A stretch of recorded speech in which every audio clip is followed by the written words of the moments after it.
I used to hate networking. It made me slimy, it made me feel slimy, it made me feel insincere. I felt out of place. I felt awkward. I'm sure I acted all of those things and I saw no results from it until I learned these 5 lessons and shifted my thinking on networking, shifted my approach on networking, and to the point where fully 1/3 of all of my new clients come from networking. And it's now one of my favorite activities.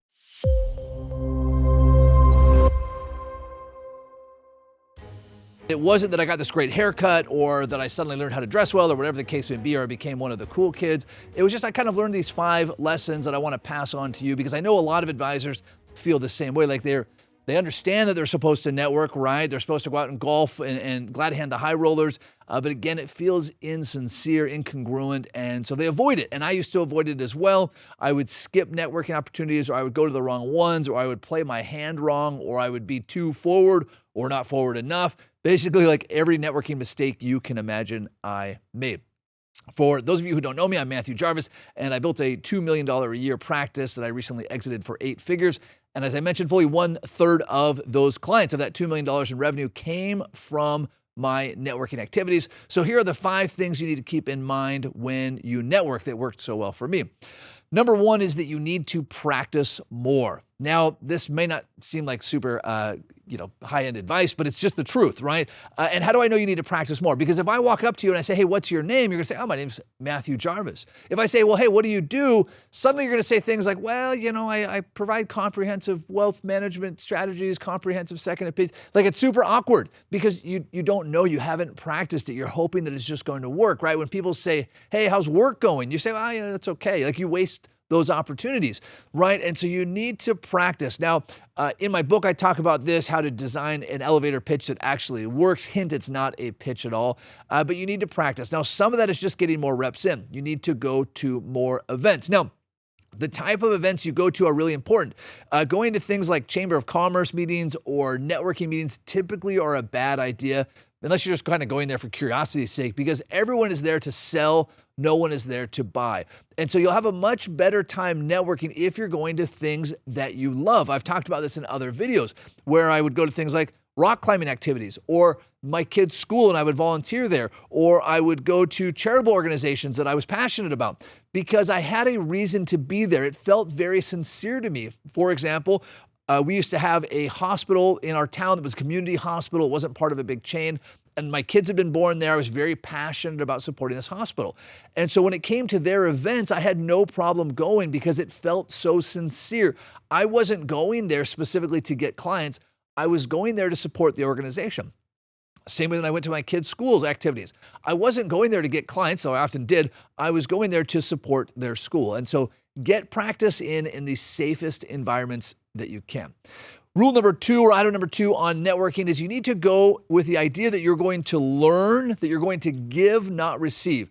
If you go to any kind of networking event, I don't care what it is, and you go with the mindset of I'm here to get 3 more clients, or I'm here to tell people what I need, what I want, it's not going to work. Because A, everyone's expecting that, but B, you haven't earned that. Right? The reason that networking feels slimy and insincere is that you're doing it wrong. Like as humans, we're hardwired to give and receive.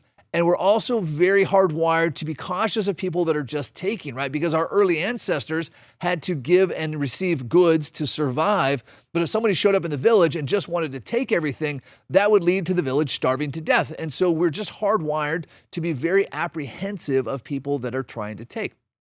So when I go to networking, I'm not trying to take it all. I'm trying to give to the group. That's why I loved going to volunteer at the hospital foundation or at my kids' school or whatever the case may be, because I was going there to give and people noticed that. They would say, oh, this person is a giver, not a taker. Now, the next thing I learned when going to events, and again, I'm going to use the term networking event broadly. This applies to really any gathering of people. This could be yoga, this could be Brazilian Jiu-Jitsu. I've helped people get clients from all of these activities, is that I'm typically going to avoid the popular people. Avoid the popular people. Now, again, this might say more about me than about the strategy. The trick with most people are drawn to like the popular people for whatever reason. And unless you're naturally the popular person, I'm not. you start to seem needy. Again, like you're trying to latch onto this person's popularity. And oftentimes some of these popular people, they really get off on this, that they're the most important person there.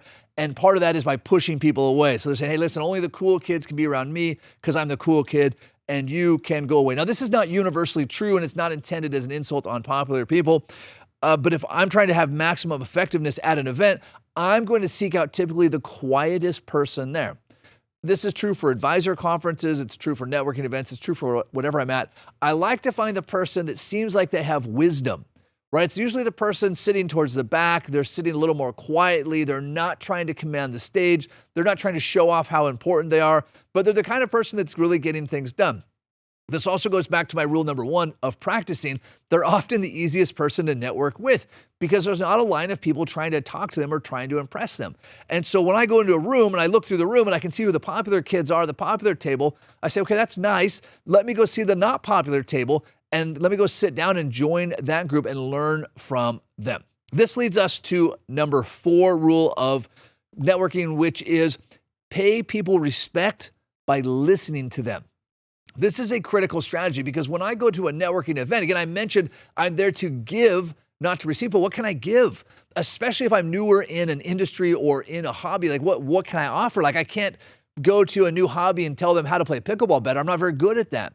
So what can I do? Well, let's use this pickleball example. So I'm at a pickleball mixer and I've kind of identified who's a really good player, but who's also like a very quiet player, like they're not trying to show off. I can go and say, hey, tell me about how you picked out that pickleball paddle. Right? Or I can say, hey, what's your favorite serve? Or what rule tends to get you? Or what advice do you wish somebody would have given you when you started learning pickleball? Or what drills do you recommend most? Like whatever it is, I'm going to ask them these questions and I'm going to do it in a way that I'm honoring their expertise. This is especially true for people with wisdom, right? They want to share that wisdom, but they're also not going to do it on an unsolicited basis. They're going to wait for you to ask. And so instead of me sitting down and saying, hey, listen, let me tell you how smart I am, I'm basically sitting down and saying, hey, tell me how smart you are. Like, tell me about you and your situation and the amount of goodwill that you can build doing this. Like now, having learned these lessons, everywhere I go, I meet people and they become friends and they offer to do things for me, whatever the case may be, not because I've become some star or master communicator, though that may be also true, but I go and I listen and I'm just so curious what everyone has to share because the more curious I am, eventually, we mentioned that humans are hardwired to give and take, that curiosity will be returned back to me. Some people just don't understand social graces and so they'll just keep talking forever and will avoid them in the future, but I want to show curiosity. This ties to number 5, which I alluded to, which is ask for advice. Ask for advice. This you can do in any field, right? Even supporting a nonprofit organization, you can ask and say, hey, what have you found to be the best ways to support this group, right? What drew you to this group? What are you the most passionate about here in this group? This seems really similar to number 4 because it is listening and asking for advice, but I want to make sure that I'm learning whatever I can, especially if I'm at an industry event, and we'll talk about industry events in another video, I want to ask, hey, here's the stage of my career that I'm at. What would you do if you were at this stage of my career? Or what advice do you wish someone would have given you at this stage of your career?